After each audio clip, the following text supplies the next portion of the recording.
કિરણ જે રીતના વાત કરે છે, જે રીતના વિચારે છે, એવું બધા જ મોટાભાગના રિપોર્ટર વિચારે છે. એટલા માટે જ આ સ્ટોરીનો વિચાર આવ્યો.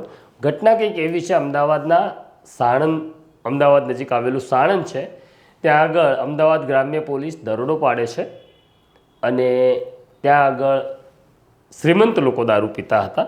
મને એવું લાગે છે આ શ્રીમંત શબ્દ ઉપર હું ભાર એટલા માટે મૂકું છું, આપણને વાંધો મૂળ શ્રીમંતો સામે છે.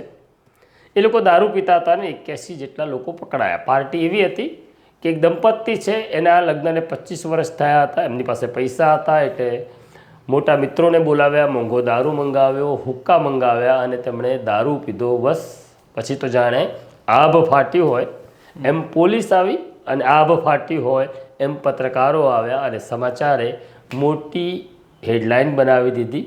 કોઈકે કહ્યું હાઈ પ્રોફાઇલ દારૂની રેડ છે, કોઈકે કીધું, મારા સાથીએ કહ્યું નબીરાઓ પકડાયા. નબીરા, હાઈ પ્રોફાઇલ, આ બધા શબ્દો ઘટનાને મોટી બનાવવા માટે હોય છે, કારણ કે મનમાં ક્યાંક ને ક્યાંક ગુસ્સો છે હાઈ પ્રોફાઇલ લોકો સામે, નબીરાઓ સામે, તો તેની વાત કરવી છે. એટલે આમાં ગુસ્સો નથી.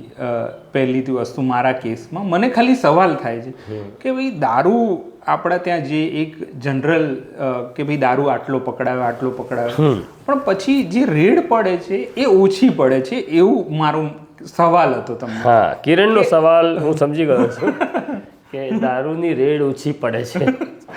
હા, તો પહેલાં સમજી લઈએ આપણે આખી ઘટનાની.